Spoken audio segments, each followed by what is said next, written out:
I can't hear it whatsoever.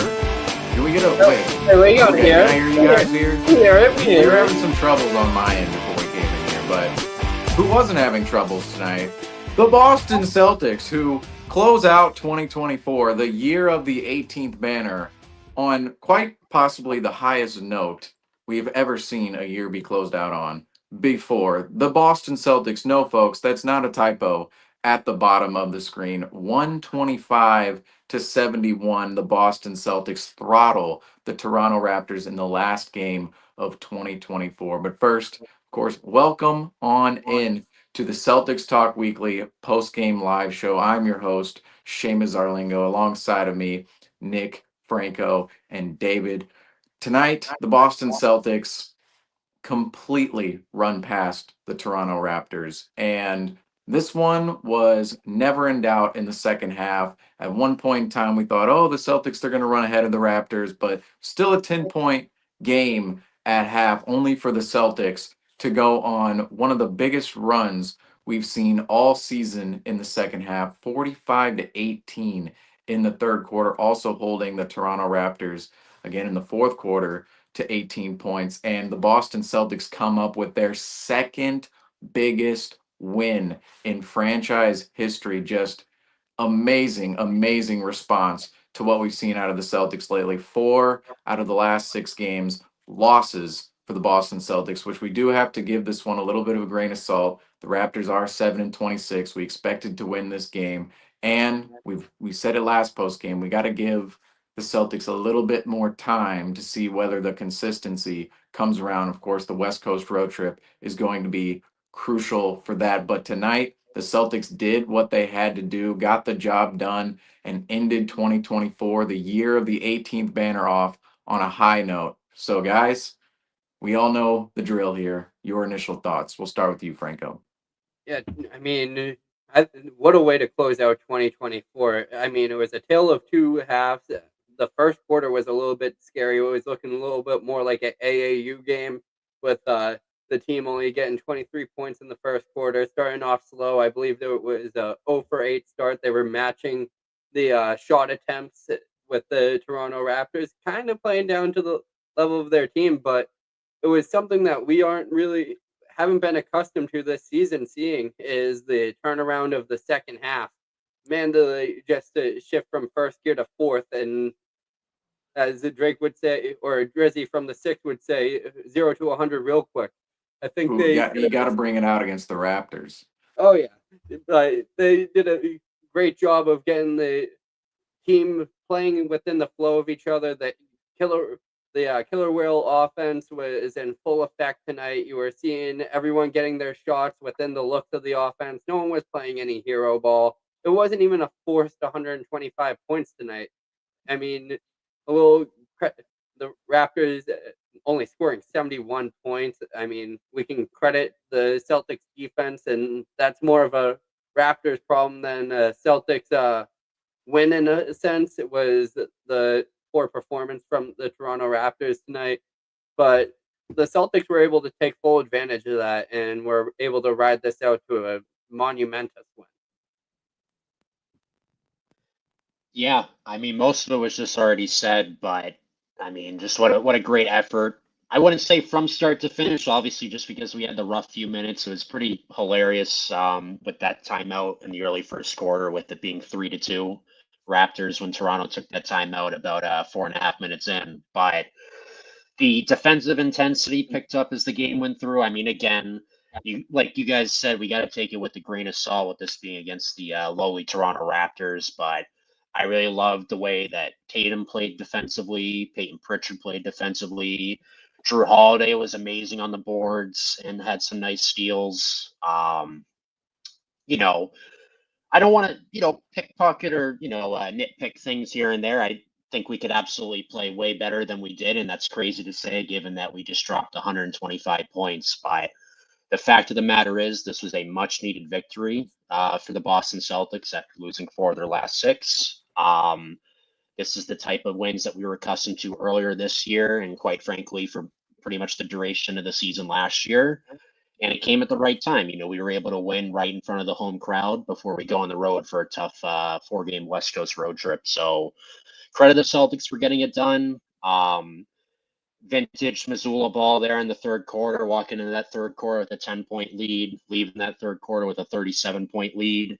And then it was nice seeing what we could get out of the youngsters in the fourth quarter. I saw a lot of good things out of Jordan Walsh in that final frame. So all around fun night, and just hope we can do it again on Thursday. Yeah, what's so odd about this game, and really the main point of this game, is it's not going to be indicative of where the Celtics really are right now, because the Celtics still have to find their consistent footing once again after losing 4 of the last 6. Although tonight you come out and say, well, the Celtics, they needed to do this on their home floor and close out 2024 on a high note before going on that West Coast road trip, because that West Coast road trip is going to be a gauntlet. And if the Celtics dropped another stinker tonight like they did the other night against the Indiana Pacers, I don't think any of us would have had any confidence in the Celtics, including themselves, going on that West Coast road trip. Yet tonight, the Celtics only allow 71 points to the Toronto Raptors. It's amazing looking at the score on the bottom of the screen, thinking the Raptors actually won the second quarter in this game. It seems impossible that the Raptors would win a quarter in such a loss, a 54-point loss where they only score 71 points, but that was the case. Yet the Celtics did start slow in this one, but just as the game went on, just ramped it up, especially in the second half, as we can see on the lead tracker tonight. This, David, you already said it, this is really what we became accustomed to from the Celtics last season. And what's so weird about this lead tracker is the fact that early on in that second quarter and near halftime, yes, it was only a 10-point lead, but it doesn't really look like the Celtics had much of a lead whatsoever, yet you have to factor in all of the columns on this lead tracker because of how out of hand this game became for the Toronto Raptors and where the Celtics went with their lead in this game. 56 points, the biggest lead at one point in time. Not quite a wire to wire win. There was one lead change. Of course, the Raptors were leading early, but this is a lead tracker in which might as well be a wire to wire win. And the Celtics, this is what we saw a lot last season. And another weird point about the Celtics right now is it seems as if through their struggles in December, particularly late December, the Celtics are putting up some of these lead trackers. We saw it against the Pistons. We saw it against the Pacers the other night and tonight against the Toronto Raptors. So in between the Celtic struggles, the Celtics are certainly putting up some pretty incredible performances in between. It's just we need to see the consistency out of the Celtics. But this, as we said against Indiana the other night, and it's again, got to take this win with a grain of salt against the horrible Toronto Raptors, and it's only one game. The Celtics need to put up a stretch of games, but you needed to get the job done like the Celtics did tonight. And as we saw there, the Celtics, they started out 0 of 8 from the floor in the first quarter and then eventually just turned up the heat. So for you guys coming back here, what was the biggest factor in the Celtics actually jumping so far ahead of the Raptors, particularly after the first quarter and into the third quarter? Franco, we'll start with you. I think it was more of a momentum shift. The Celtics were able to pick up on the offensive end, and once again, I think Peyton Pritchard stepped up huge for the Boston Celtics tonight. I believe he had. Oh, geez, let me pull up the box score. I should have had that right next to me. But Peyton Pritchard. You got to get printouts here. Just yes, fax it to everybody. Yeah, we have to bring that up with our marketing department here on Celtics Talk Weekly. But Peyton Pritchard with another solid performance off the bench with 19 points. He was able to carry the team and the young guys during the third and fourth quarter. And we also saw Jason Tatum being that facilitator that we've always been looking for him to be. He's done a great job of being able to find his shots within the offense. It didn't seem like the team was revolving around Tatum as much as we've seen it in the past, and that's almost been a downfall of the Boston Celtics, relying on Jason Tatum to have these star-studded performances. Tonight, the Celtics had six players in double digits in scoring, compared to the Toronto Raptors only having one. Their highest scorer was Scotty Barnes with only 16 points. However, the Celtics were able to just spread the wealth, and you saw the confidence just spread through the roster. You see Sam Hauser being able to make a bunch of shots tonight. He was able to lock in during the third and fourth quarter, going 4 for 7 from the 3-point line. When you have Sam Hauser shooting like that, I think there's a high probability. I want to get that stat. We need our own Dick Life on the Celtics Talk Weekly, but I want to see what the Celtics win percentage is when Sam Hauser is making over 3 or 4 3-pointers in a game.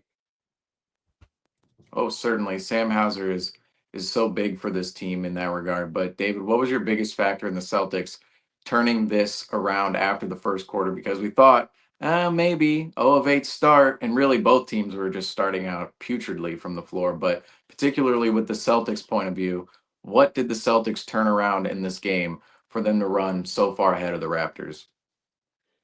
Yeah, so I'll give a bit of a compound answer here. I think the first half, it was a little bit of honestly a mixture of luck, given that the Raptors started 0 for 14 from three. But we did, and I honestly think we've been doing a great job of this since the Grizzlies loss, where all of our high percentage points for the Celtics have literally been coming from Jaylen Brown just driving to the hole.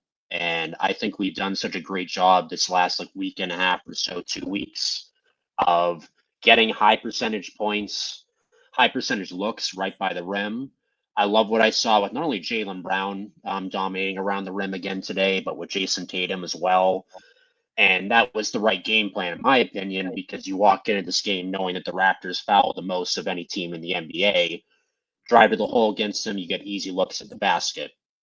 So I would say us maintaining that lead in that first half was a mixture of getting high percentage looks at the rim and then also just upping the defensive intensity, like we talked about earlier with Peyton Pritchard getting some snags, Drew Holiday getting some steals, and then Tatum playing hands on defense. Where it really took off in the third quarter was just literally just simple math, trading threes for twos. The Raptors only hit one 3-pointer in that third quarter, and it wasn't until close to the end of that third quarter. And I think Tatum alone had three threes in that quarter. Derek White hit a three. We had 10 threes that whole third quarter. We shot 10 for 12 from three in that third quarter. And we walked in with a 10-point lead after the half, and we left with a 37-point lead heading into the fourth quarter. So credit to the defense for keeping the Raptors off the 3-point line. Obviously, as I said, a little bit lucky because they did take a lot of shots that they probably should have made. But you're just capitalizing on a team that can't shoot the ball well. And we capitalized on taking threes and hitting them. And just, being comfortable with giving up the 2-pointer. Yeah, this game in the third quarter, you mentioned it, David. We entered with a 10-point lead, which at the half we were sitting there going, my goodness, 45 to 35. You love the 35 on the board for the Raptors because you hold them to a number in which you never see in the NBA or hardly ever see in the NBA. And the Celtics and the Raptors, that was the lowest scoring quarter for any ball game this entire season. 80 points in the first half between the Celtics and the Raptors. And again, you love the 85, but from the Celtics, you look at them and go, well, there's still only 45 points on the board, and this is still only a 10-point game. And we already kind of have the history right now of the Celtics, particularly in December, of, all right, yeah, we've had 15-point leads, we've had 10-point leads, yet the leads don't always stick around, and the Celtics can kind of take their foot off the gas. Yet it was the complete opposite in this game from the Celtics, where not the Celtics didn't take their foot off the gas. What they did was push down the pedal to its entirety. And that third quarter was the third, and even fourth quarter as well. The fourth quarter, most of the bench squad was out there for the fourth quarter, so you can't say too much about that. And then the Raptors as well. But that third quarter in particular, 45 to 18. The Celtics only allow 18 points, and the Raptors shoot terribly from the floor. While the Celtics, we always talk about the volume of threes the Celtics take.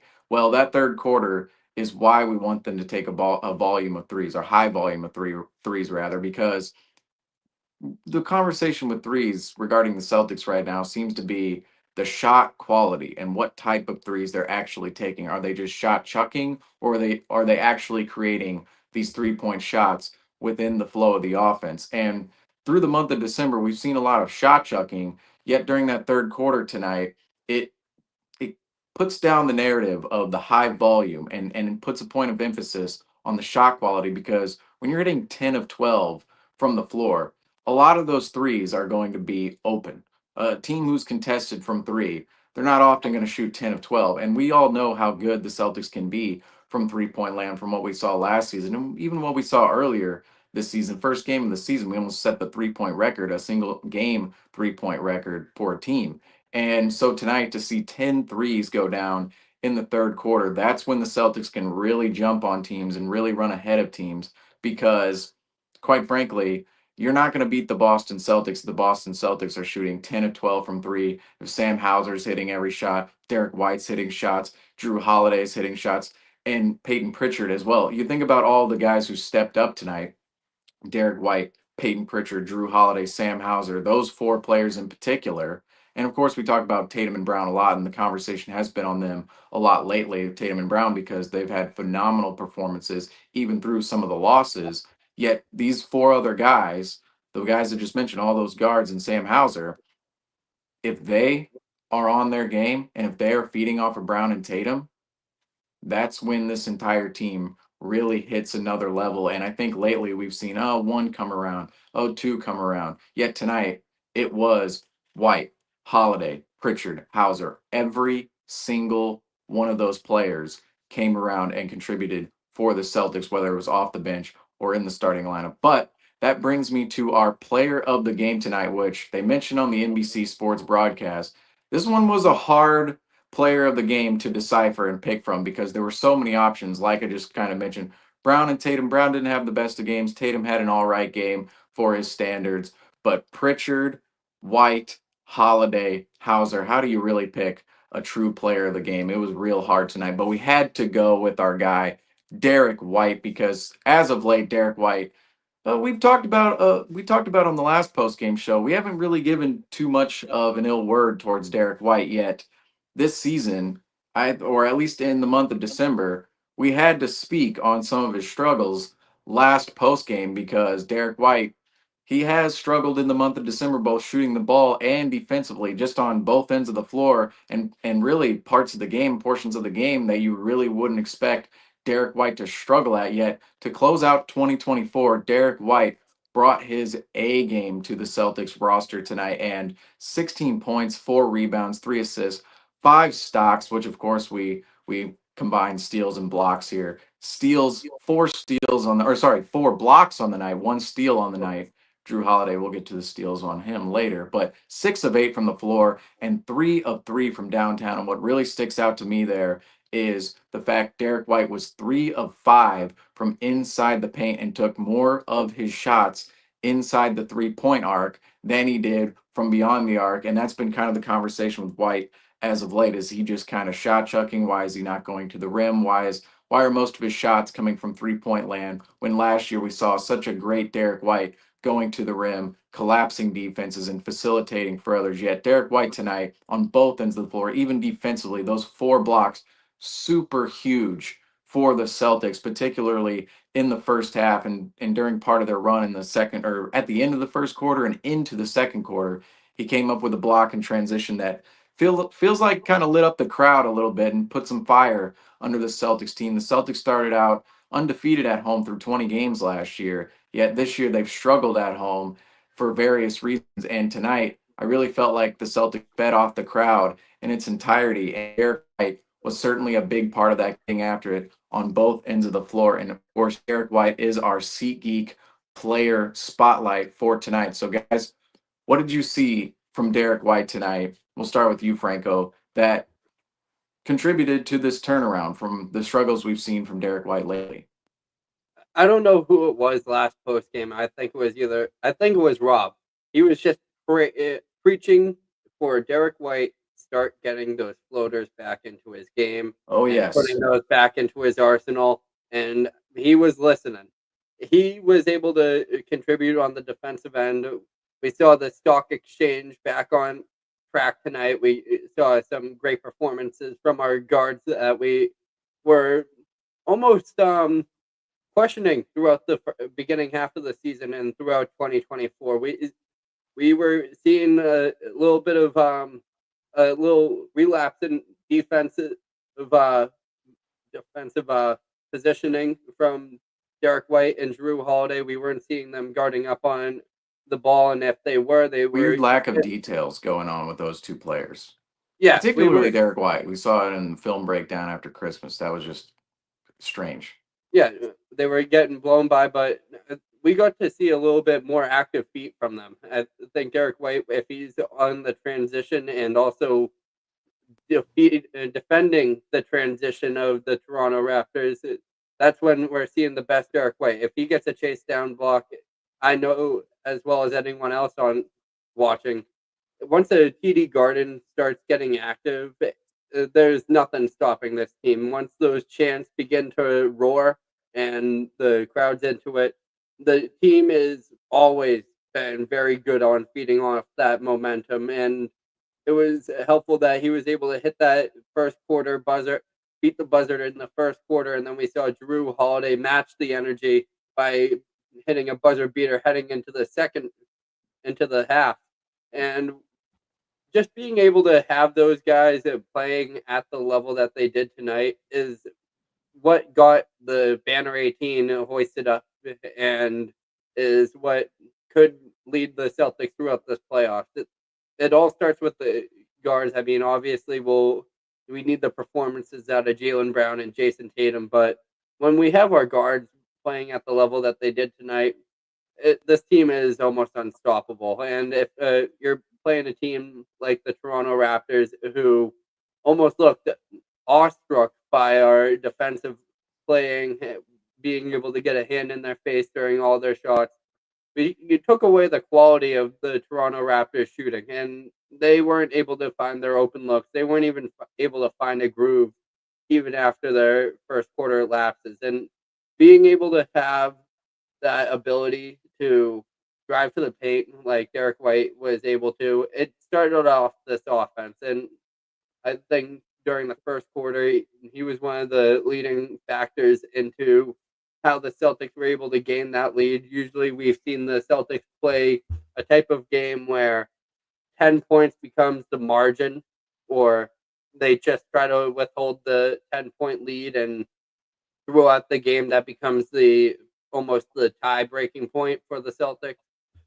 But tonight we saw them take full advantage of the lapsing defense during the third quarter and being able, just being able to facilitate as well, having 3 assists was a huge help. And it's one of the main factors of Derek White being the third or fourth option on the court for the Celtics. If he's able to have that high efficiency, that allows for our players, Jaylen Brown and Jason Tatum, to really find themselves in the flow of the game. And he really created the flow state tonight.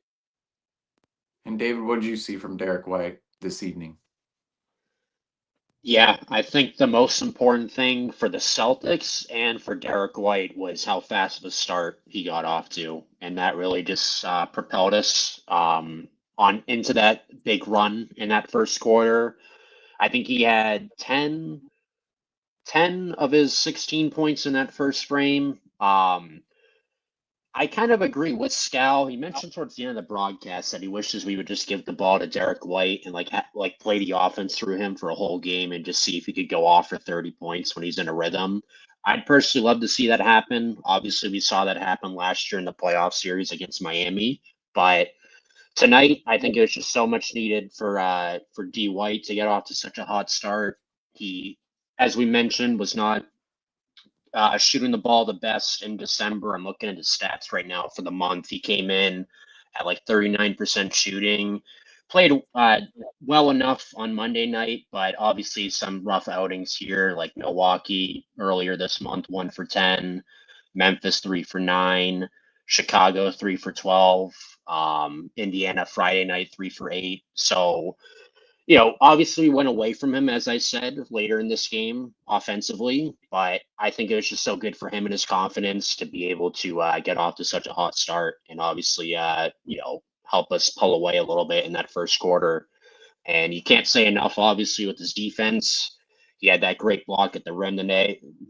I vividly remember. And as we talked about too, the defense has been a little bit spotty this year from him, which is surprising with him getting blown by some defenders at some point. But when Derek White's locked in, he's easily one of the better defenders in the league, especially from the perimeter.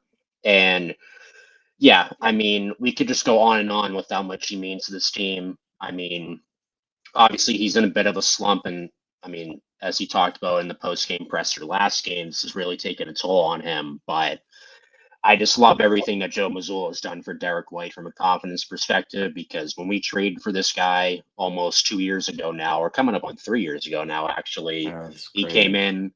Right. He came in, he was just a defensive minded guard, maybe could knock down a shot here or there. Like he was known for, being a chip in, give you 10, 15 points. He was most known for that like crazy 50-point game I think he had in the playoffs with the Spurs all those years ago. But ever since Joe Mazzulla's taken the helm, he's just told Derek White to let it fly. And like you can just see the difference in how confident Derek White is between when he first came here in 2022 to now coming up in 2025. So, there's going to be ebbs and flows. I didn't love the shot selection from D White today with the threes, but they went in, so that's all that matters. And I love that he brought back the floater.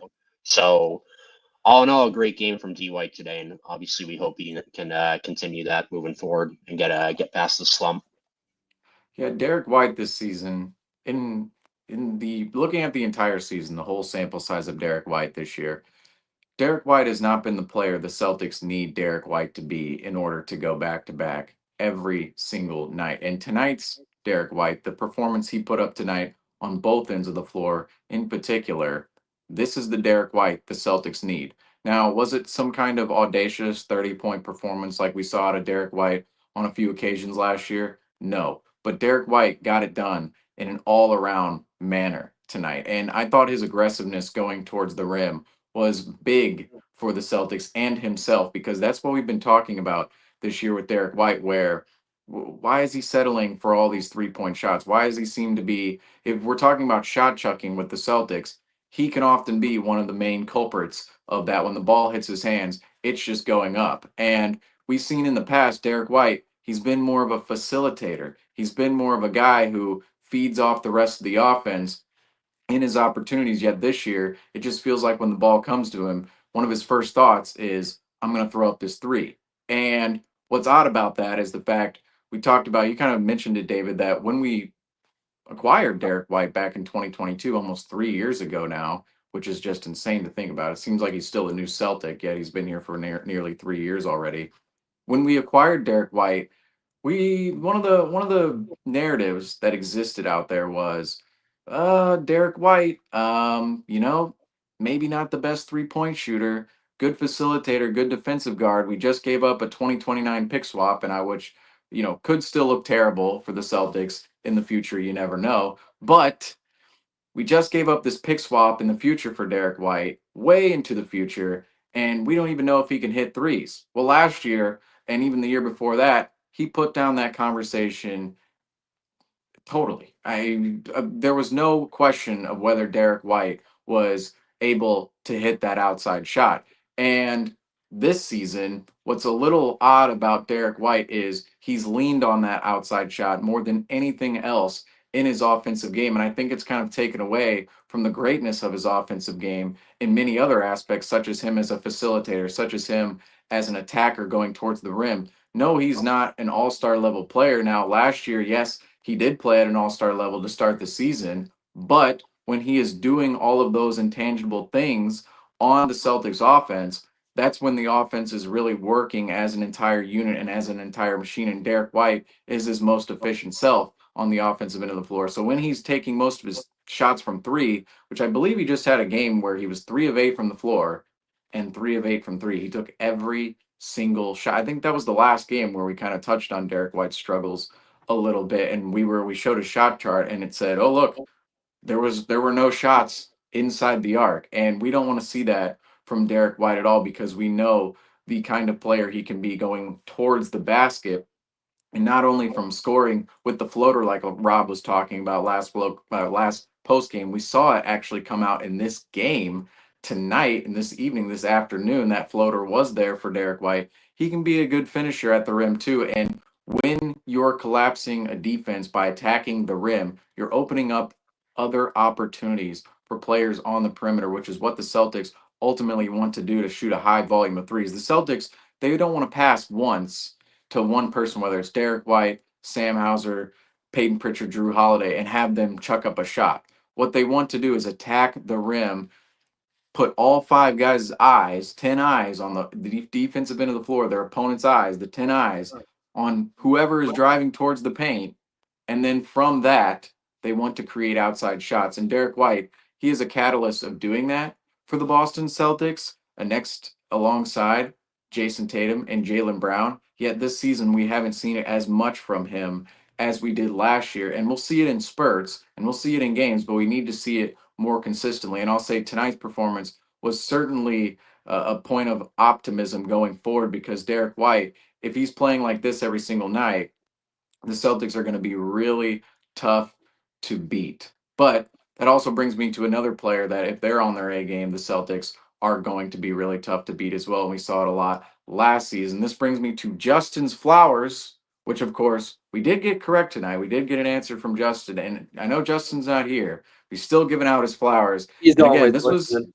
this is all up to Justin, I will say. So this is Justin's decision. But this one was, I would say, probably another hard decision. If this player didn't win flowers, he could have won player of the game. And that is, of course, Drew Holiday tonight. Now, we talked about Derek White and his stocks tonight, which, 5 stocks, 4 blocks, 1 steal. But Drew Holiday, he was getting after it in that category as well. 3 steals on the night for Drew Holiday, 14 points, 4 assists, 5 of 8 from the floor, and including 4 of 5 from beyond the arc. Drew Holiday. This is coming off a 3 game absence in which Drew Holiday missed time with a shoulder injury. It appeared that Drew Holiday benefited from the rest he got because tonight Drew Holiday, and we even saw in the Magic game before he went out with the shoulder injury for 3 games, looks like there's an increased energy level in Drew Holiday right now. Looks like he's playing up to really his standards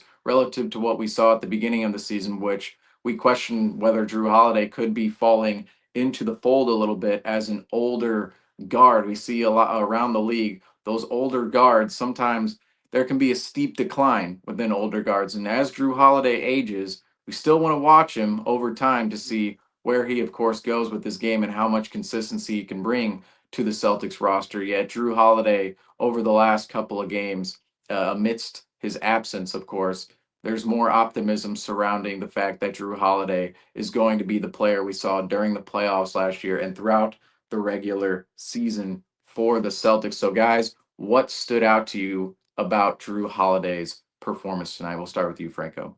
How nice is it that we are acknowledging the stock exchange tonight? We have been All over the place. I mean, multiple players. yeah, I mean when you only force 71 points, you should be coming up with a couple of blocks. You should be coming up with a couple of steals. No doubt. yeah, I think we really wanted to give these guys credit for tonight because how important they are when it comes down to the rest of the stretch, especially heading into this tough Western Conference West Coast trip. It's going to be almost imperative that these guys are playing at the level that they are. And tonight's shot chart and box score is the ideal shot chart and box score that you want to see from the Boston Celtics. Both of our player spotlight, Derek White and Drew Holiday, putting up 8 shots and being efficient from the floor while doing so is just what we need to see from the Celtics. It's great to see them being able to acknowledge the role that we've been putting them into, because it seems like the Celtics have done a little bit of mixing and matching heading into this season. As the chemistry has grown, they've found different ways to utilize this offense. We're seeing Drew Holiday being able to make his shot from the 3-point land, where we were used to seeing Drew Holiday and Derek White be more of cutting options for the Celtics as of last year. We were seeing them more getting under the rim, cutting to the rim, opening up those looks for Jason Tatum and Jaylen Brown to make their 3-pointers. But they really found a way to crunch the Raptors defense into the paint and be able to find those open looks. And if these guys are able to find their open looks and they start hitting, it means that once the defense starts to pick up, it doesn't really phase the Celtics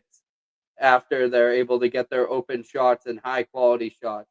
But Drew Holiday being able to play the more of a 3-and-D role, as Rob has pointed out in a earlier post from the season, Drew Holiday and Derek White almost look like they've found their place within the new Joe Mazzulla scheme.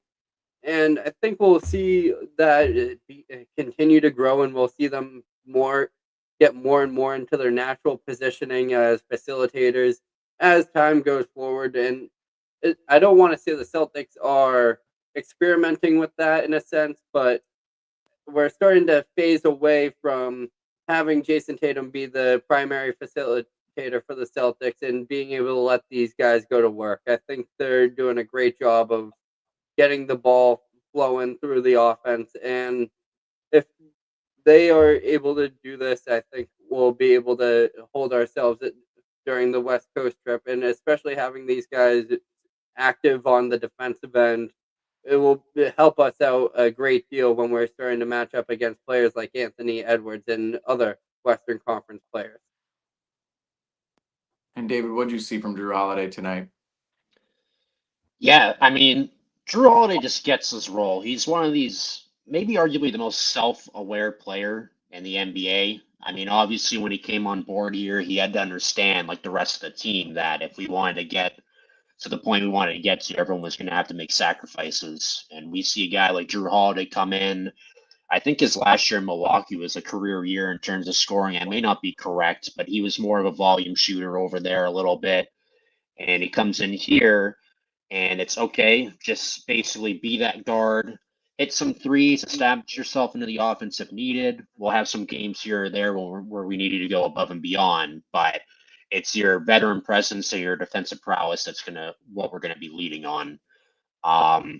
Today, early on, I just loved how he brought the intensity from the beginning defensively when neither team could hit shots. Yes, the first bucket of the game from Scotty Barnes was hit over him, but he played great defense on that shot.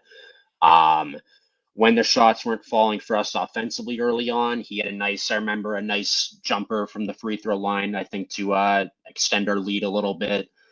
He kept on playing good defense. I mean, as we said, he had 3 steals in this game, so part of the stock exchange bringing the intensity there. And then when we needed, it was towards the end of the second quarter. I think we gave up we committed 3 turnovers in those last couple of minutes, and the Raptors are starting to creep back into the game a little bit.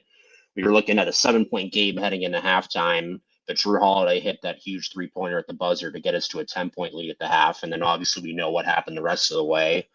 And then early in that third quarter, Drew Holiday was in the right place at the right time, hit a 3-pointer in the corner, and extended our lead even more. So those are a lot of specific examples I'm bringing up, but that's just basically rounding out my point that Drew Holiday, in his year and a half that he's been here, has just proven to be at the right place at the right time. He's a guy that knows his role. And yeah, sure, like the rest of the team, he does do a little bit of shot chucking at times when we wouldn't appreciate it. He does sometimes seem like he wants to integrate himself into the offense when it's not necessary with a contested 3. But you can't say enough about Drew Holiday. I was talking about this with my dad earlier. Like, you can't call yourself a true fan if you're one of those people on social media saying earlier that we need to trade Drew Holiday. I forgot you said that, and I'm not calling you out, Franco, but I just saw that a lot on Where's my green screen? So you got to cover it up. Well, now you got to put the Drew Holiday face on the green screen. Oh, geez. Oh, I'll get that. You keep going. I'll get that going. He's actually going to do it, folks. He's going to do it.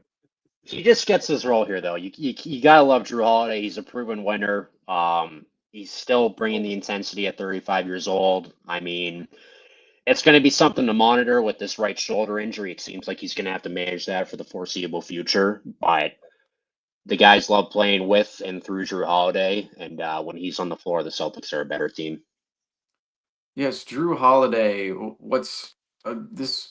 You really look at the Celtics in their last offseason, not this offseason over 2024, because the changes over that offseason. I mean, we really placed what O'Shea Brissett with Baylor Shireman, not really a huge factor. But the offseason before, the big offseason of 2023, the Celtics, they trade away Marcus Smart, Malcolm Brogdon, Robert Williams. They, of course, let Grant Williams walk. And who do they acquire? Kristaps Porzingis and Drew Holiday. We know how big Kristaps Porzingis is for the Celtics, and we'll mention that here first. Kristaps Porzingis did not play for the Boston Celtics in their second largest win in franchise history tonight. Kristaps Porzingis was not out there, but Drew Holiday was after a 3-game absence.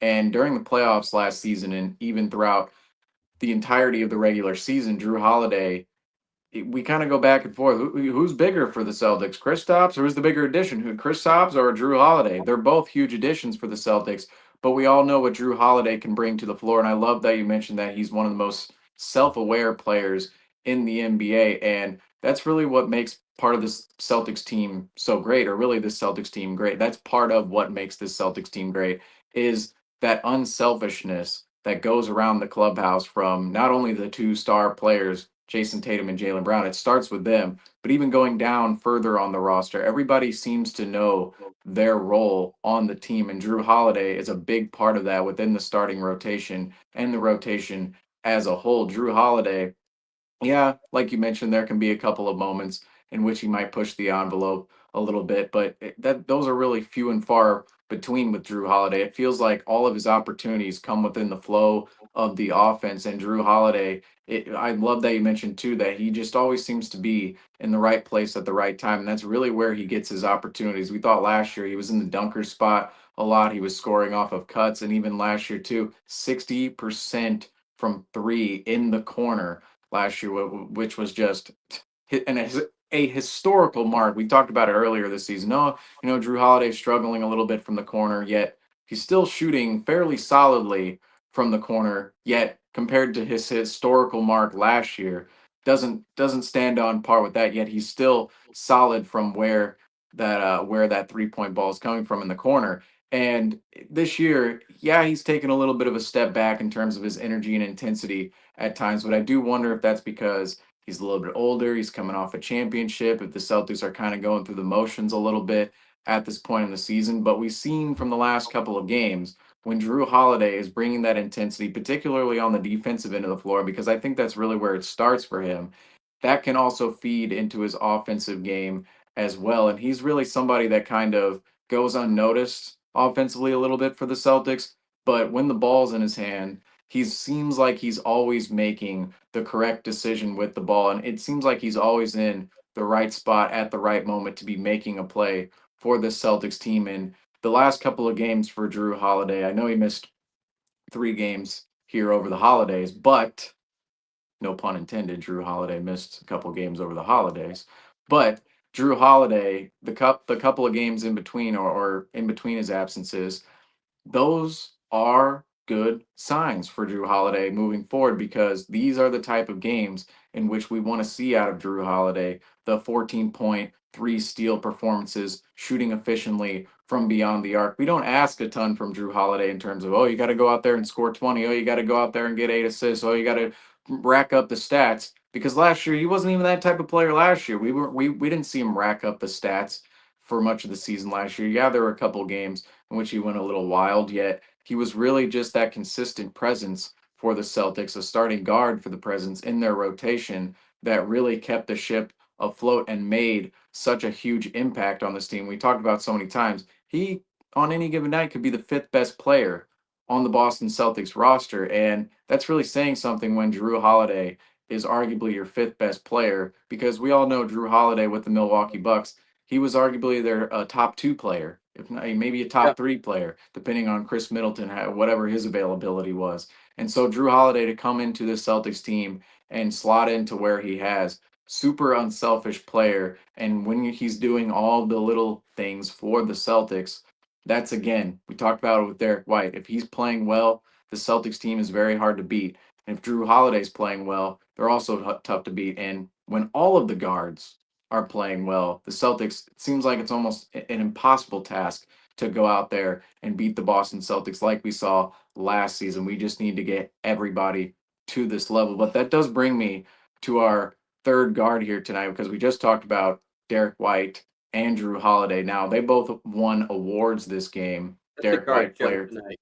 Oh yes, we're going in on the guards. We might hit on the big men a little bit later, but in this, I almost, we talk about Tatum and Brown so often. We barely mentioned Tatum and Brown this game. Now, there were bright spots for them in this matchup, but we're going to kind of retract the conversation on them a bit because we've been giving it to them a lot lately, Brown and Tatum. Yet, we really are putting a point of emphasis on some of the role guys tonight, because they were huge for the Celtics. And really, if the Celtics want to win consistently further on down the line, it's going to have to be some of these role players in which step up. We're not asking for crazy performances out of them, but the balance across the board is really what we're looking at. And that's what we saw tonight, especially out of Derek White, Drew Holiday, and of course, Peyton Pritchard, who, it's amazing you look at Peyton Pritchard's stat line. It seems like he's won player spotlight so many times this season that we just had to go and give player spotlight to Derek White tonight. We had to give Justin Flowers, of course, presented by Bucket Squad. Forgot to mention that earlier. There you go. Throw out the, oh, yep, got to get the Peyton Pritchard. I have a green screen. There it is. Oh yeah, there we go. The Peyton Pritchard blanket. Got to bring it out for this segment. But Peyton Pritchard, normally say, I don't want to say normally, because say last year, Derek White, Drew Holiday, they might win a couple player of the games, player spotlights. And Peyton Pritchard, he wasn't racking them up like he was this year. Yet tonight, 19 points from the floor for Peyton Pritchard, 6 rebounds, 4 assists, 3 steals. So from the guards tonight, that's rack them up. 7 steals from Pritchard, White, and Holiday this evening. Pritchard 7 of 13 from the floor, 5 of 8. That definitely would have won him a player spotlight last year if Derek White and Drew Holiday, if they put up the stat lines they were putting up last year amidst their performances, and Peyton Pritchard did what he did, he probably would have walked away with player spotlight. Yet, since Peyton Pritchard has walked away with so many player spotlights this season, and Drew Holiday and Derek White, they've seen their struggles a little bit. We, of course, have to give the praise to White and Holiday for stepping up. And Peyton Pritchard kind of fallen into the fold of guards here, but you look at that stat line tonight and you really look at how he played on the floor. Peyton Pritchard was again, or yet again, phenomenal for the Boston Celtics. Again, 19 points tonight, led all bench scorers for this game, and would have led the Toronto Raptors. If you look at their squad, only 16 points from Scotty Barnes was there. You look at the Raptors, it was just minus 39 for Scotty Barnes, yet he's their leading scorer with 16 points. So Peyton Pritchard would have led the Raptors if he was on the other end of the floor tonight. But Peyton Pritchard, again, phenomenal performance. Franco, we're going to have to start with you because of the green screen going on here. This is one of my favorite features of the post game now. Forget all the graphics and the awards that we give out. Peyton Pritchard blanket, or whatever blanket or green screen that Franco brings up. This is one of my new favorite implementations to this post game. So Franco, we're going to start with you on your thoughts on Peyton Pritchard's performance tonight alongside Drew Holiday and Derek White. I mean, look at that crispy hairline behind me. But if you're Doesn't having get enough conversation in the NBA for best hairline. So many guys. Yeah. It's like, oh, Paul George, oh, Tatum. What about Peyton Pritchard? Yeah, I mean, if you have Drew Holiday and Derek White playing at the level that they were playing like they were from 2023, 2024 season. And then you have Peyton Pritchard, who has emerged himself into the player that he's become. There is, as David pointed out earlier, I didn't really say that we should. Oh, geez, I'm scared that Justin's gonna pop up behind me with a knife. But I brought up the conversation of like if there was to be a move, it would be like a Drew Holiday, especially with the production that Peyton Pritchard's been having. But if you can have all three of these guys playing at the level that they are, it's such an advantage to the Celtics because one's out and then the new one comes in and it's Peyton Pritchard who is able to light you up from the 3-point line the way he has. It's almost the versatility that they bring to the roster and how each guard on the Celtics right now is so unique to one another, and one strength is another one's weakness, and if another one's weakness is another one's strength, vice versa. You're able to find these matchups, and as the season goes forward, we're going to be able to see during the playoffs how Joe Mazzulla is able to implement that into the game plan and being able to have these guys play amongst each other. And we see Derek White during garbage time being able to lead the youngsters on the court, the young guys, Jordan Walsh, being able to find them their opportunities and good looks to score. I think we're seeing like a pretty a right after the trade, Isaiah Thomas esque performances from Peyton Pritchard. Right when we traded for Isaiah Thomas, and he wasn't just officially a starter yet, he was having major performances like Peyton Pritchard is right now. And I think that's the type of player that Peyton Pritchard can become at some point. And I think we're seeing the growth of him developing on all the other sides on the other side of the court. We were seeing him being an absolute pest. He was almost like putting the knife into the Toronto Raptors' heart right throughout this game. He was reaching in and getting intense steals. Scotty Barnes was just trying to set up an offense and set up a. He was literally calling a play, and Peyton Pritchard just runs up behind him and swoops the ball out of his hands while they're up by 50. That's if that doesn't shatter your heart as a team, I don't know what will. When your star player is trying to call a play and you have the 6'1" kid come in behind you and just run away with the ball and throw it up for an easy lob on the other side of the court in transition, it's going to be something that's going to develop into a problem for the rest of the NBA, and we're going to see him just continue to grow in that role. And the sixth man of the year debate is almost not even in question anymore with how he's been playing, even during the Celtics slump. And we saw him starting to even out, and I don't even think it was evening out. I think it's just it's almost like watching a stock grow. You'll see those little dips. You'll see him have those little 8 points, 9 point performances. But when he's almost averaging 18 points per game, 16 points per game off the bench, and you have a team full of players in the starting lineup who are capable of lighting you up for 20 on any given night, 20 plus, I should say, it's a real easy way for the Celtics to dismantle. And we saw that happen during the first quarter. Once again, Celtics weren't able to hit the shot during the beginning of the game.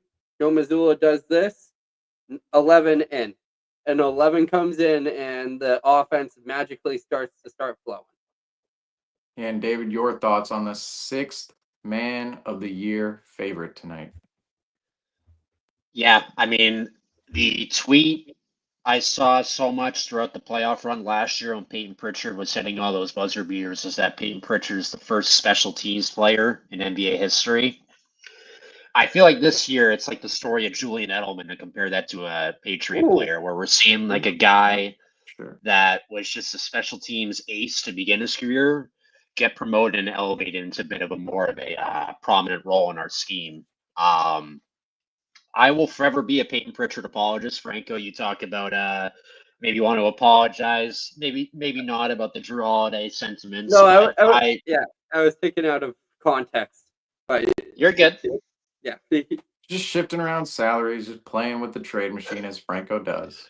Yeah. Right. We may get to that point, but anyways, yeah. I mean, when Pritchard first came in, I didn't love or hate the the draft pick, but I'm like, this kid's just gonna be like a punk, just try and insert himself in the offense when he just, doesn't have any role on the team, or like, he's gonna try and shoot the ball too much and take shots away from our two stars, Tatum and Brown, and at the time also Kemba Walker if they were on the floor together.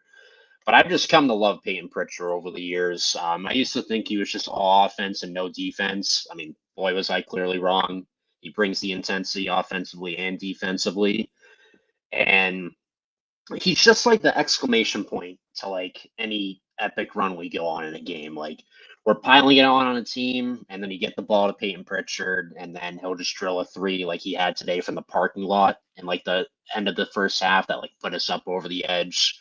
Obviously, we could go on and on about all those buzzer beaters last year, but he's had some roughish games lately. I mean, Orlando last Monday shooting 3 for 7, 7 points. Chicago on Saturday the 21st shooting 2 for 7, and then Philadelphia on Christmas he shot 1 for 9. But he's clearly back on track in these last 3 games, dropping 18, 21, and 19 on 43 to 53% shooting. So, like Franco said, just a little bit of a dip, but he's hopefully back on the upward trend. But it's a pleasure to watch Peyton Pritchard play, and like you can tell the roar that erupts in the garden every time he touches the ball, especially at the end of a quarter. He's not just a 3-and-D kind of guy or a 3-point merchant, as people may say on NBA Twitter or whatever. He's very active defensively. He grabbed another 6 boards today. He's great at grabbing those boards in those situations when we need them for a second chance bucket. And today he was literally, as I said earlier, just the exclamation point. Like, anytime we thought we were about to pull away, Peyton Pritchard would hit a huge shot and get us over the edge. So it's a pleasure and a privilege watching him play. I'm so happy we didn't trade him. I'm so happy that he's happy being here. And he is just that much more part of this puzzle again if we want to repeat this year. Yeah, and you look at in the past, if we would have traded Peyton Pritchard last offseason or the offseason before, the return for Peyton Pritchard would not have been as great of a value point for the Celtics to attain as they're attaining from Peyton Pritchard on the floor right now. And Peyton Pritchard, if you look at his physical attributes, any team that comes across Peyton Pritchard or fan or analyst doesn't really look like somebody who should be lighting up the NBA whatsoever, yet he is. From a rebounding perspective, for his size, he brings that energy, that physicality, even though he's only in that 6'1, 6'2, 6'3 range. Peyton Pritchard is smaller guard. He still brings that physicality, that energy, that effort to go out and grab rebounds and make the job of rebounding tough for the Celtics opponent. From that standpoint, defensively, he's just a hound dog. And I believe that if you're a small guard in the NBA whose reputation is, oh, you only shoot threes or you're only a scorer, you can be an all around scorer offensively. We've seen tons of small guards be tremendous from the offensive end of the floor, yet where is their downfall? It's the defensive side of the ball because players will be picked on when they're a little bit smaller.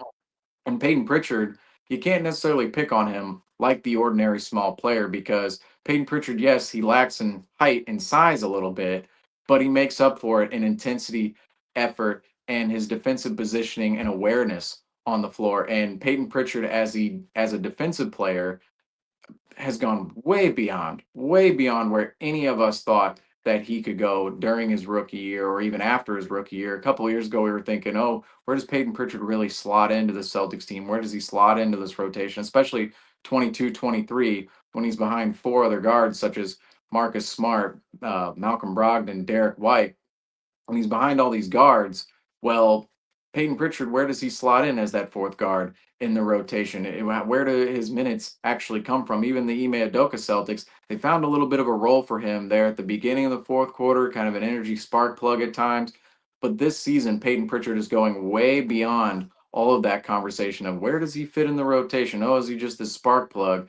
He's still a spark plug for the Celtics, but in a much bigger way. And we talked about it earlier this season how important Peyton Pritchard's minutes are becoming to the Celtics squad because when he's out there, he's a complete energy bug. David, you said it, the crowd just seems to really uptick when Peyton Pritchard is out there. They love seeing him play, and the energy he brings on the floor, it really radiates to the rest of the team. When you have a player playing that hard, it motivates everybody else on the squad as well to go out and play as hard as him. And Peyton Pritchard, we're not even talking about his offensive game right now in terms of shooting the three ball and really lighting it up from beyond the arc with confidence. And Scouts talked about it. He has to go to the rim a little bit more to really be that multi-level scorer in the NBA if he really wants to reach another level within his game. But we're not even talking about the offensive end of the floor, some of his playmaking ability, some of his shooting ability out there. We're talking about all the intangibles on the side, such as rebounding and the defensive end of the floor. And that's what's become so big with Peyton Pritchard in time because Peyton Pritchard, uh, we thought at one point, oh yeah, David, you already mentioned it. Oh, another small guard. Oh yeah, we already have Tremont Waters. Oh, there's Kemba Walker on the roster. Well, and of course, we Carson even Edwards. drafted JD Davison the year after Peyton Pritchard. And we're going, what? We another small guard? No, it's more small guards all over the place. Isaiah Thomas, we already saw him in the past. We're not going to strike that same luck yet again. But Franco, you mentioned it. This is almost an Isaiah Thomas esque run. Now he's not doing exactly what Isaiah Thomas did because Isaiah Thomas was an all-star, almost a 30-point per game scorer, fifth in the MVP voting in 2016-17. Truly magical season, king of the fourth quarter. But Peyton Pritchard on this championship Celtics team is almost bringing that same unbelievable performances to the floor from night in and night out from a smaller player you just wouldn't expect at all. And I love the comparison to Julian Edelman. I'll throw out another player, Wes Welker, too. But you gotta include both of those guys because my Aaron goodness, Peyton Marchand. Pritchard, he did come in as this player who was, oh yeah, he's small guard. Where's he gonna slot in? Where's yeah, I'm not really sure about this. And then all of a sudden, he's favored to win sixth man of the year on a championship level team. This is certainly a New England and a Boston like story we've seen many times in the past with some of the other sports teams residing in the region. But moving on from Peyton Pritchard, I do want to talk about a player who struggled tonight and has really struggled in the month of December. I hate to talk about some struggles amidst this post game because I mean, 54-point win for the Celtics, second largest in franchise history. The Raptors only 71 points tonight. The Celtics 125. Just a phenomenal game all around. But regardless, we do have to talk about a player who struggled during the month of December. And unfortunately, that is Al Horford. Now, Al Horford tonight, 0 of 7 from the floor, 0 of 6 from three. And in the month of December, because this is really where the conversation is going to hone in on with Al Horford, is this past month and his recent play this entire season. This month, Al Horford, 31 of 89 from the floor. That's 34.8% from the field. Terrible. From three, 89 of those shots, 66 of those have come from three-point land, and he's 19 of 66 from three in the month of December. That's best for 28.8%. Al Horford cannot get it going offensively whatsoever for the Celtics right now. Yet tonight, of course, he did have, along with his putrid shooting line, he did have 4 assists, 6 rebounds, 2 steals, was part of the stock exchange. So Yep. he is doing other things for the Celtics aside from just contributing or really not contributing at all offensively. But Al Horford, right now, you look at those shooting lines, 66 of his 89 shots in the month of December came from three-point land, and he ends the month of December off on an 0 of 7 performance from the field, 0 of 6 from three-point land. And this is really the question I want to get into with Al Horford and his offensive game. Is Al Horford shooting too many outside shots from three-point land, and is Al Horford settling too much to be a viable contributor on this Celtics offense? Franco, we'll start with you. Well, I think the Celtics are playing a dangerous game with having Chris Stapps and Al Horford rotating in and out of the offense, and the Celtics have obviously been playing a five-out offense, and we know uh, how much of an impact Al Horford can have from outside the three-point line.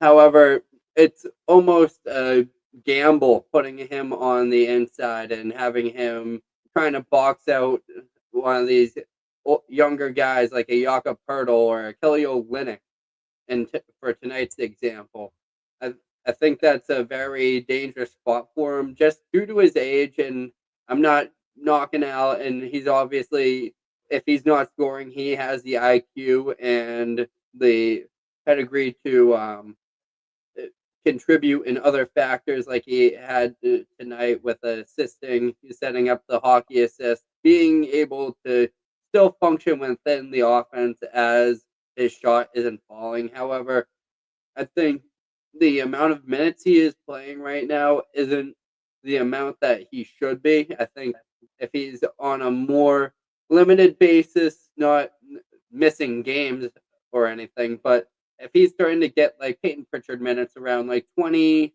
to 25 minutes per game, that's when we'll see Al Horford as most effective at this point in his career. Once we start to get closer to the playoffs, obviously he'll be able to turn it up to that other level, be able to give that extra effort, be able to put in the effort to box out against these younger centers, these more athletic players on the court, because you got to give it to him. He's 38 years old. I wouldn't want to see Al Horford as much as I would actually like to see it, but I'm not expecting Al Horford to up fake and then drive to the paint and get a hard, make a hard contested layup. As much as it would be great for him to start to do that, add that to his arsenal. It's one of those things where Al Horford just is playing playing to his age. I think we're starting to see that athleticism start to dwindle a little bit, and as even though we'll see sparks of it, he's still got it in him. He still has legs under him. But I think just getting Kristaps back to not even. I think Kristaps at full health. I mean, when I say full health, I mean being able to play Kristaps allocated, maybe miss a few more games this season, but him relying on Al Horford to muster the weight for the lack of Kristaps is very almost unfair for the Celtics and Joe Mazzulla to be asking of a 38-year-old player in the NBA. And David, do you think Al Horford, the role on offense Al Horford has right now, is there a pathway for Al Horford to be more of a physically dominating player down low? Obviously, we're not going to see, 2016 Al Horford and with Atlanta out there on the floor because he's much past his prime in that regard. And Franco did kind of mention it. There are some physical concerns with Al Horford, but do you think Al Horford, they're using him a little bit too much on the perimeter in spots where he's not exactly the most efficient player for the Celtics on offense? Yes. So I think two things can be true here. I think the 3-point volume, as it is for pretty much everyone across the NBA, is up this year. And I'm just looking at Al Horford's stats from the month of December. Um, Cleveland on December 1st, he took 9 threes. And then on Christmas, he took 10 threes. And then this past Sunday, he took 10 threes. And pretty much all of December, he shot at least 6 threes a game in the games that he's played in. I think that that's definitely a little bit higher of a clip than I'd like to see Al Horford shooting the threes at, or shooting that many threes. I'd like to see him more at that 3, 4, 5 range. But I can't comment. I still have to watch some games from this month that he's played in. But just watching the game today, obviously it was not great seeing him put up a goose egg from behind the line. But I thought all those were pretty good looks. I could be wrong. Maybe a look here or there today wasn't a great look from deep, but I thought those 6 shots he took, he was open and they just didn't fall. But now this begs the question where there's such thing as, Joe Mazzulla will often talk about after games where people will criticize their high volume 3-point shooting. Well, they were open looks, which is true. Again, two things can be true here. The Celtics take 53s a game. 40 of those threes, or 80% of the threes they take, are considered open or wide open looks. But this is where it gets a little bit tricky because you have a guy like Al Horford, who we're talking about, who's been struggling to shoot the three, especially this month. When do you just pull the plug on that and then just have him go back to what he, was good at and can be good at and just getting buckets down low? I mean, obviously, we're of the idea that he's 38 years old, echoing what Franco was saying. Anything you can get out of Al Horford at 38 years old is appreciated.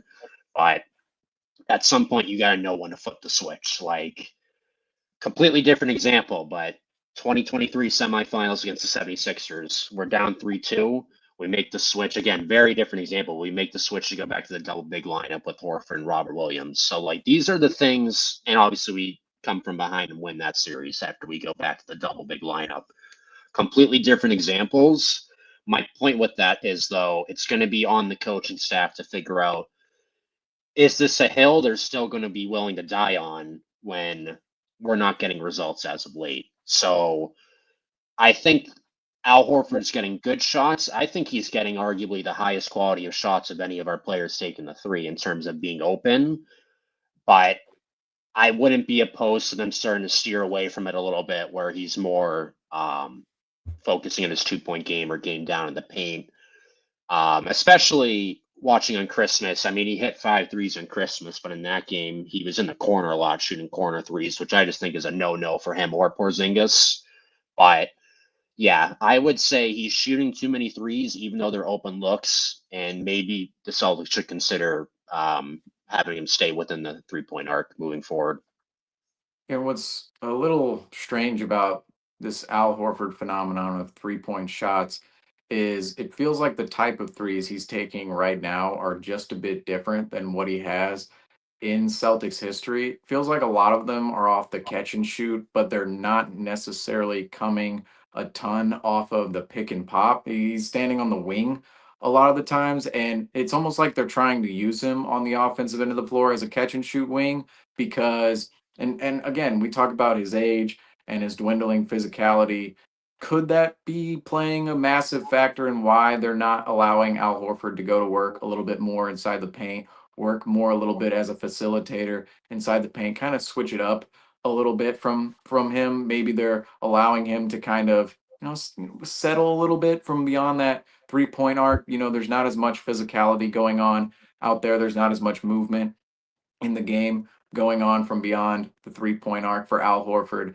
And right now, it's just you look at the age thing, you look at the physicality thing with Al Horford. It's really tough to decipher where they can be using Al Horford the most efficiently because if they're not getting results from 3 point land, the obvious answer is you do stick him more in the post, you stick him more in the paint, especially against teams you can mismatch him against. Yet, if the physicality isn't quite there with Al Horford anymore, and he's going up against more physically dominating teams like the Raptors. The Raptors, they're a fairly physical team. They're missing a couple Right. players tonight, such as RJ Barrett, Grady Dick, and of course Emmanuel Quickly's been out for a while.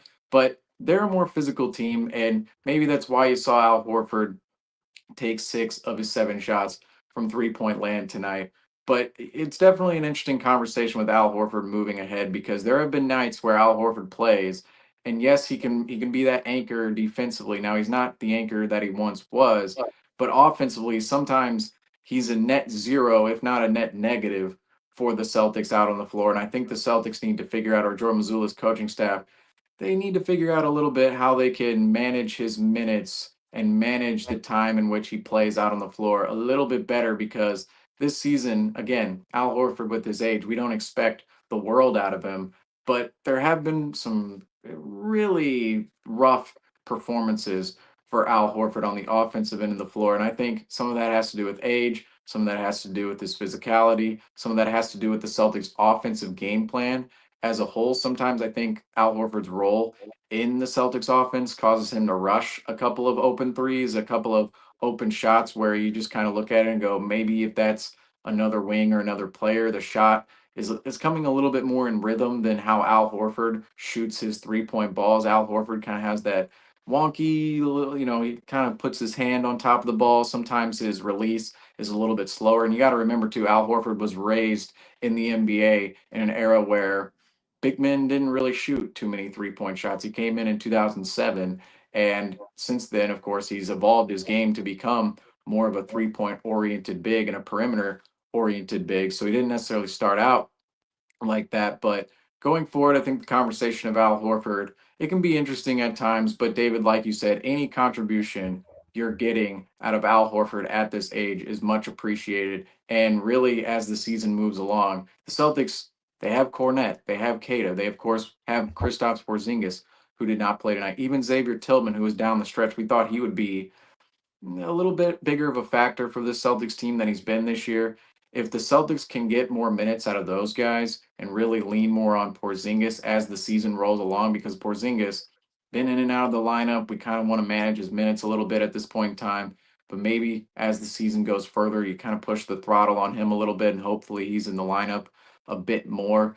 Maybe that's when Al Horford, his efficiency is maximized within this ball club. But going away from Al Horford, we must talk about the entire Celtics team as a whole. We talked about all these individuals, but the team as a whole, as of late, 4 of the last 6 games, losses. The Celtics 2-4 in 6 games. We did not see that at all last season. And Franco, we were on here. We weren't live the other night, but we were talking about how in a playoff series, that would be a playoff series loss in 6 games if you went Right. 2-4. And of course, playoff series is much tougher against one team you're game planning for, and that's game planning against you. And oftentimes, a much better team usually if you're playing over and over again in the playoffs than the Bulls, the Magic, the Sixers, the Pacers. Now, some of those teams are playoff quality teams, but as of late, the Celtics, they have not been on their consistent game. And we've seen performances, say, against the Pacers. Of course, we saw it against the Chicago Bulls on that Saturday after they beat us on Thursday, and tonight against the Toronto Raptors, where the Celtics can come out and just blow away teams tonight again.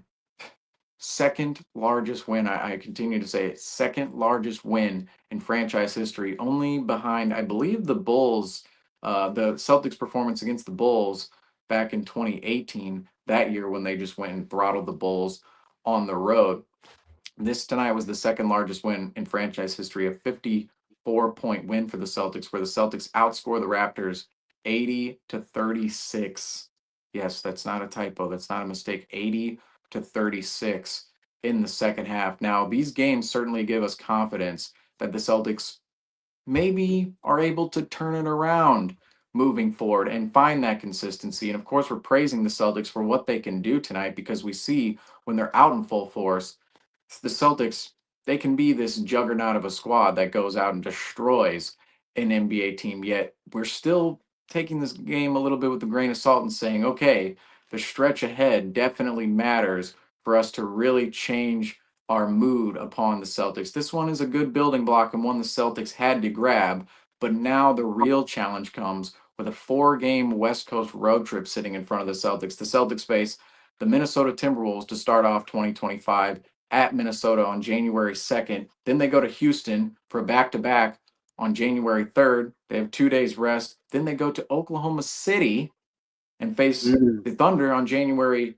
5th and fly out to Denver afterwards to face the Nuggets on January 7th. So January 2nd through the 7th, you're facing the top 3 teams in the Western Conference from last season, plus Ime Udoka, old friend Ime Udoka down in Houston, and now they are up there in the higher echelon of the Western Conference as well. So this is a very, very tough road trip for the Celtics, first West Coast road trip of the season. And tonight, of course, the Celtics were able to end 2024 on a high note, but to start 2025 on a high note, we need to see that consistency from the Celtics. And my question to you guys is, will we see that consistency out of the Celtics? And what do the Celtics need to do in order to attain more of that consistency? I'll start with you, Franco. I felt like tonight was more of a pep rally and a tune-up game for the Western Conference trip. I mean, they could have went the whole entire first half without scoring and still won this game, which is pretty ridiculous to think about. That if they only scored during the second half of tonight's game, they would have still won by 9 points. That is a ridiculous stat. The But game's never over in the NBA. right. And I think that they're really going to need to win against Minnesota, and if they lose against Minnesota going into next week or next year, I think this whole entire win, they could have won by 100 points tonight, and it would be completely wiped off the board. Just because of the inconsistency we've seen from the Boston Celtics recently. We've seen them be able to blow out teams in these 2-game series with the Indiana Pacers and the Chicago Bulls earlier on this month. But it all just comes down to maintaining and being able to build off this. We like to say we like to use the term building blocks a couple times after a Celtics win. We're like, this is the first building block, but it's knocked over before we can even build the wall. I think it's something that they're really going to need to focus in on, because this is going to be the hardest stretch. I mean, this is going to be harder than playing in a playoff series against one of the top contending teams in the league. Due to the fact of travel and the time schedule between the games, how they're going to be on the road on a back-to-back is going to be scary within itself. But you're looking at the Western Conference, and they're stacked up fairly well this year. I think that it would be a huge, huge statement to get through this 5-game stretch of around 4-1. If they can pull off 4 wins on this road trip, there will be tall tale signs that the Celtics are going to be that dominant team within the NBA, and we'll start to begin to get that respect back on them, because I'm starting to see the Celtics almost getting nudged around in the almost around outside the top 5 in the power rankings after this last stretch. And as Joe Mazzulla would know, it's not where the Celtics want to be. They've been carrying themselves with a very almost the championship hangover. It seems like they're like, all that matters is if we win in April, May, and June. But you need to win games to get there at first. And also, I was talking about the fact how important that home court advantage throughout the playoffs is, and being able to have these matchups where you're not matched up against, per se, the 6 seed team. You're more likely to get matched up against the 7 or 8, one of these play-in teams who had to fight for their way to get into the playoffs going into this year, or into the playoffs. I'm talking in future tense this year, but they're going to be tested by this Western Conference team, and just being able to maintain these performances. And I really hope that the second half of this game carries over into the first quarter of the Minnesota game. If they are able to start off the new year with a hot start in the first quarter, I can almost predict and predetermine how the rest of the game is going to go for the Boston Celtics. Obviously, we've seen them struggle with the second halves in recent history, but I think that's something that can the energy can shift, and if they really just need to be able to grasp this win as this is what is expected of us. This isn't what should feel rewarding to us. I mean, the only reward is when you can go like this, grab a trophy, woohoo, look around. Going the right way. I cannot believe it. Not in an NBA Cup, but I mean, you're not winning an in-season tournament. I mean, obviously, I would have liked the Celtics earlier on this year to put up more of a fight and be able to walk away with that in-season tournament and be able to even compete in Vegas for that tournament, which was just a sign of that hangover. But that they 2024 is over. No longer are you in the championship year. The Celtics are now entering a fresh, brand new year where now it won't even matter what happened in 2024. Now it's going to be the 2025 championship, and it's going to have to carry over. And if they can start off with a strong Western Conference run or West Coast trip run, I think that we'll only see the Celtics begin to get those winning streaks that we were accustomed to seeing in last season's approach to the regular playoffs.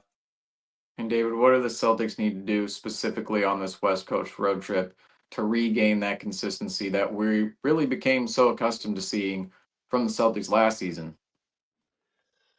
The biggest thing for me, and I think we kind of glossed over it a little bit today as fans, but I think it's going to be even more important on the road, is getting off to hot starts offensively. That's been one of the pressure points for the team this season, is starting off games slow and having to play from behind. Just naturally, no matter who you're playing, if you get off to a rough start on the road, especially against teams that we're coming up to play against in the top of the hierarchy in the Western Conference, it's going to be tough to play from behind against them. So, we can pinpoint matchups here and there. And obviously, that's going to play a factor into how well we do on this West Coast road trip. It remains to be seen if Kristaps Porzingis is going to be available as soon as for Thursday night's matchup. We'll see if he's available at all for this West Coast road trip. I assume he will be, but it's going to be interesting to see if he's available and what he can, if he is available, what production he can give for us. But above everything else, it's just making sure that we get off to a hot start, and just put that pressure on them from the beginning, throw that first punch, and just honestly keep doing what we've been doing for the second half of this month. I alluded to it earlier, but I think we're doing a lot. Our 3-point attempt rate is always going to be around 60%. And I think our regular shot chart is like 57% from three, and then our 43% of our shots are from two. But I think we're doing a lot better of a job of driving to the hole, getting good shots. They're not all falling. Like, I think that's another thing that we could work on, especially if we want to win these games, is our finishing around the rim. I think as a team we could do a lot better of a job at that. But I'm personally a lot more happy with how the team has been, the team's shot selection in the second half this month. So I would say just getting off to hot starts. Obviously, a lot of this depends on availability, but keeping up that defensive intensity, not letting the teams run against you in transition, not falling for the traps of having teams run, get easy baskets in transition. We don't necessarily need to win the battle in terms of shots created, because as we've seen plenty of times, the opponents have gotten more shots against us and we've been able to do just fine. But don't let it turn into a track meet, because the Celtics, with a lot of our prominent players getting a year older, it's tough to keep up with that in terms of keeping up with fast-paced offenses. But just keeping up the defensive intensity, obviously easier said than done. Getting off to hot starts, and just mixing up the shot chart and the shot attempts if the 3-point shot isn't falling like it's been so as of late. Yeah, going into this West Coast road trip, this stretch right here for the Celtics, the next 4 games, huge test for this Boston Celtics team, especially coming off the stretch we just saw. Now, we probably wouldn't be thinking a whole lot of this stretch if the Celtics were coming off the month of December hot. Now, of course, tonight they're going to start that a little bit, start that narrative just a tad, because they are now coming off the month of December hot from 1 game, and really 2 of the last 3 now, if you want to count that Indiana game. So 2 of the last 3, you look at that, okay, they blew out Indiana by a million. They blow out the Raptors by a million. There's a terrible loss in between there when you play Indiana in the second game of a 2-game series at home against the Pacers. But because of where the Celtics have been in the month of December, we even go back to the Washington game, because the Washington game was a precursor to what we saw over the next 6 games for the Celtics. We came in here, some of us, me and Rob, of course, brushed off the, yeah, it's Washington, yeah, whatever, 14 points. It was a nothing game on a Sunday, whatever. And Randy, on the other hand, came in here and said, you can't be playing this way against every NBA opponent and expect to win every night. And what did the Celtics do? They went 2-4 over their next 6 games. And looking back at that, it's crazy, because that post game and that moment really set the precedent for what was coming for the Celtics. Me and Rob acted more of the mentality of the Celtics, where it's fine, whatever. And Randy was kind of saying, look, the Celtics, they have to be on their A game if they want to continue their streak. And the Celtics were not on their A game the last 6 games, and we saw 4 losses out of those 6 games. And now we are back into the mental stage surrounding the Celtics of, yes, this is a great win. We're going to celebrate this win. We're going to praise this win. The Celtics needed this win tonight to close out the year of 2024 and make us all feel good, make Celtics Nation feel good, themselves feel good, to regain that confidence. Yet we still need to see it from a consistent period of time from the Celtics, because we are now in the world of, we have to see 6 games where the Celtics go. Can we go 5-1 in those 6 games? If we go 4-2, or one of those losses, just kind of a stupid loss where we lose it at the end. Like, we need to see a consistent stretch of nights in which the Celtics come out and perform to their standard and show us that they are serious about going back to back, because at points this season, they've looked phenomenal. The Celtics looked phenomenal through the first 23 games. They were 19-4, blowing out the rest of the NBA. There were some struggles in there a little bit. There was through some of even the wins, we looked maybe not the same type of wins we were seeing last season, but regardless, they're still winning games. Now, since the Celtics are 24-9, a little symbolic, the Celtics grabbed their 24th win on the last day of 2024. But since the Celtics are 24-9, we are now looking at the Celtics to now put up a consistent stretch of games for us to regain the confidence in them as the best team in the NBA. Because right now, record-wise, the Celtics are certainly not the best team in the NBA. Yet constructively, we know when everybody's on their game, like we saw tonight, Drew Holiday, Derek White, Peyton Pritchard, Sam Hauser, those 4 in particular, alongside Jason Tatum and Jaylen Brown.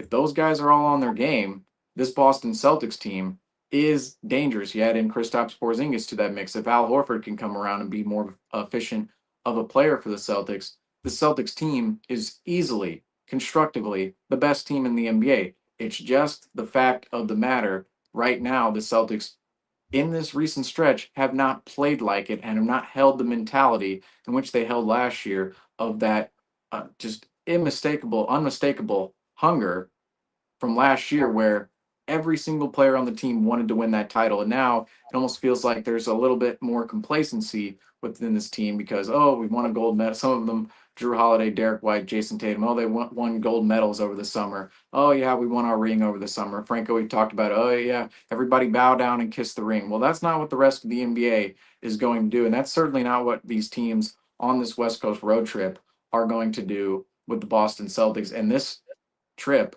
Minnesota, Houston, Oklahoma City, Denver. That is a tough 4-game stretch on the road where you're flying on some occasions back-to-back nights to get to some of these locations. And if the Celtics come out with a 3-1 record, I think we'll be fairly satisfied. If there's one loss in there, it's somewhat reasonable. If they come out with a 4-0 record, that would be phenomenal. 2-2, less so. 1-3, and anything less than that, we are again ringing the alarm bells like we were the other night against Indiana. But with that being said, the Celtics, they do have to start out this 2025 stretch and this road trip on a good note if we want to believe in the Celtics going out and winning this. Banner number 19, the 2025 NBA champions of the Boston Celtics can do it. Now, this is becoming a tradition on this program. Last year, at this exact date, 1 year ago tonight, the Boston Celtics faced off with Victor Wembanyama in their first matchup against Wemby ever. And afterwards, we came on the show. Justin returned to the show that night. It was very, very festive post game. We presented the 2024 banner and the 18th banner months in advance, 6 months in advance from when the Celtics actually went out and won it. And we didn't think it was bad juju or bad karma because that team was so good and they were the title favorites. I mean, my first post on my page last year was the 2024 title belongs in the hands of the Boston Celtics. Well, now, considering where the Celtics are, the Celtics, maybe they're a little bit lesser right now, coming out of December than last year. But where this team can ascend to, where the talent of this team we know can ascend to, they are of the level of world champions. We saw it last year, the roster barely changed.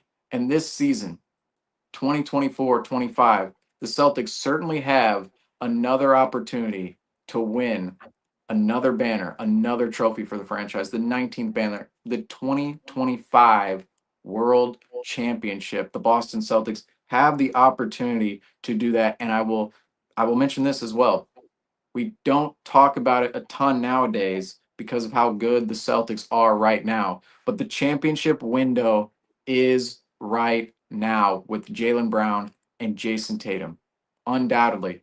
We take it for granted a little bit because we won the title last year. We've been good really the last ever since the trade deadline of 2022 and a little bit before the trade deadline of 2022, the Celtics team has been lights out for the rest of the league and even through that time, went to the finals in 2022. Unfortunately, lost to the Warriors. The next year, should have gone to the finals. Faced the number eight seeded Heat in the Eastern Conference Finals. Lost to the Heat, unfortunately, after going down 0-2 and then 0-3 in that series. But then the Celtics find redemption in 2024 and win the title. This season, I'll remind everybody, is crucial for the Boston Celtics to go out and grab yet another franchise title because these championship windows, they do not last forever. You never know when they're going to close.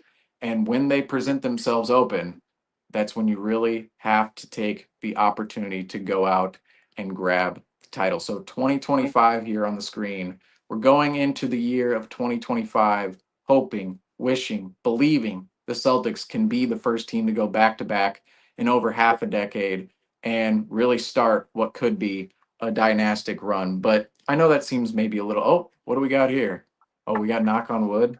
Is that a knock on wood? I thought you were playing like a banjo or something just now. Like I popped back and I'm like, was Franco playing a banjo? Is he gonna play I us had a to grab song to the end this 2024?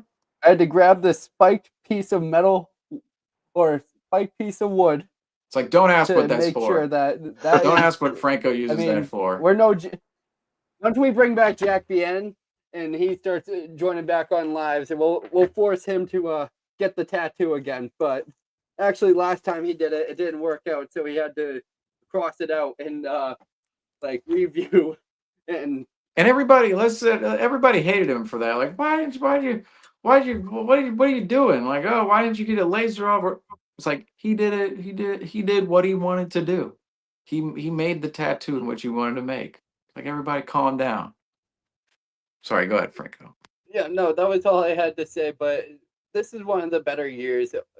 I Everyone can agree that the Celtics have a great chance of winning back to back, and the window is now because we all know what happens after you don't win that championship. You look around at the Denver Nuggets, you look at the Milwaukee Bucks, you start to see those collapses, and you almost get those one and done type teams that will reach the glory land, but never will reach it again. We will start to see the Celtics really need to focus and hone in, and if they want to see that banner, they will really need to fight for it this year. And because the NBA isn't going to bow down, and the NBA doesn't slow down for anyone. You look around the NBA and you look at the standings right now, you're seeing the younger teams that we were like, oh, they're still developing. They got plenty of time to get to their spot.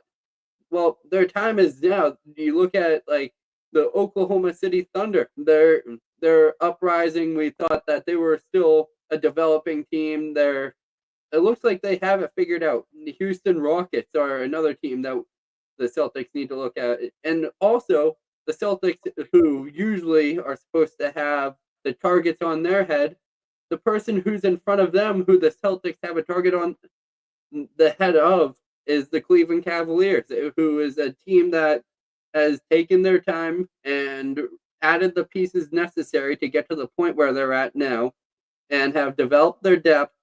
And now the Celtics are, I need to pull up the standings right now, but I believe we're still 3 to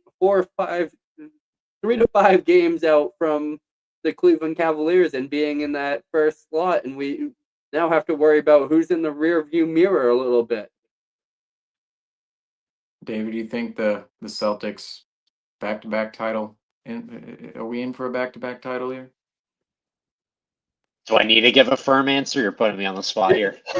You can I don't know. I you mean, can plead the see, fifth. here's the thing. We always ask for guarantees on this program. We're always guaranteeing, no. guaranteeing, Oh, guaranteeing. But Uh, the reality is, yeah, the Celtics, they got to play a little bit better for us to really guarantee everything like we were, I would even say last season before we even won the title. I just hope this is like the Chiefs last season where they dominated start to finish in 2022, and then last year it was like, they were pretty wishy-washy throughout the regular season, and everyone was starting to write off the Chiefs, and Mahomes has to go on, not to go too deep into another sport here on this program, but Mahomes has to go on the road for the first time in the playoffs. How is he going to do? And then he, wins all those road games to make it to the Super Bowl. And I won't lie, I even underestimated Mahomes and the Chiefs after winning all those games on the road against the 49ers in the Super Bowl. And, that game on the biggest stage in sports against San Francisco was a slugfest, but, Kansas City and their championship prowess was able to get it done on the biggest stage. So, with that being said, maybe there's a bit of a comparison and a correlation between how the Chiefs were in 2023 compared to how the Celtics are, coming off a dominant run, playing tons of basketball in the last year or so, kind of just, stumbling their way through the regular season, having more ups and downs than the years prior. But, championship experience and experience in the big moments and knowing what it takes to be a champion are big untangible attributes for an organization and for players to have in sports. So, you're putting me on the spot here, and I'll give an answer. Sure, I think that this could be a 2025 could be another amazing year for the Celtics. That's what I'll say. Take that as you will, but I think this upcoming spring is going to be a heck of a lot tougher than last spring. That two things can be true. The Celtics dominate last season, but they also had a pretty rather favorable playoff run to the championship. But I think this year is going to has another great chance to be another awesome season or awesome year for the Celtics. And it would not surprise me at all if we're sitting here 5.5 months from now talking about the Celtics adding yet another banner and Tatum and Brown going back to back and celebrating another parade coming up. So, yes, I do think that there is a very high chance that we will be champions again. But as you said, Seamus, we just got to play better, and we got to stop screwing around.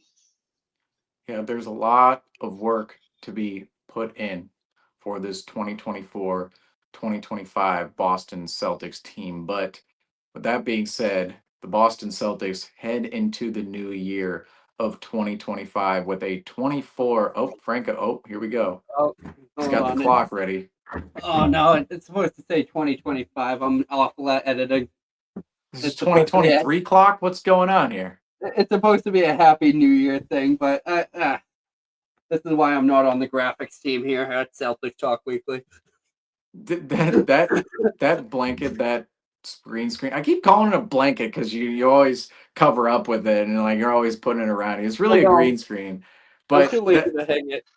that thing continues to be just absolutely amazing. We're gonna do some fun stuff with that heading into the new year, of course.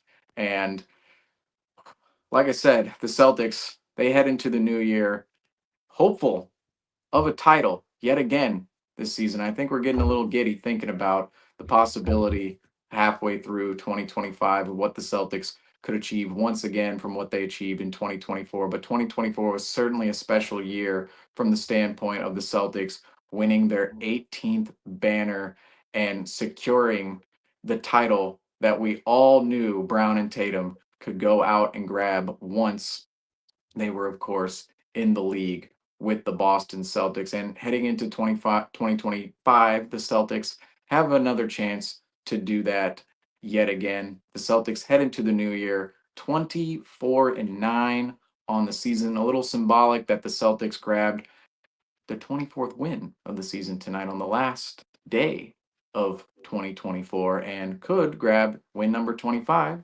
on the first day, or the second day rather, or the first game of 2025 as they move ahead into a tough West Coast road trip. But that's going to round us off here on the Celtics Talk Weekly post-game show for the year of 2024. It was a great it was just a great year for Celtics Talk Weekly as a whole. 100%. I remember the start of last year. We faced OKC on January 2nd, and it's crazy how far we've come from that moment on this program to where we are right now.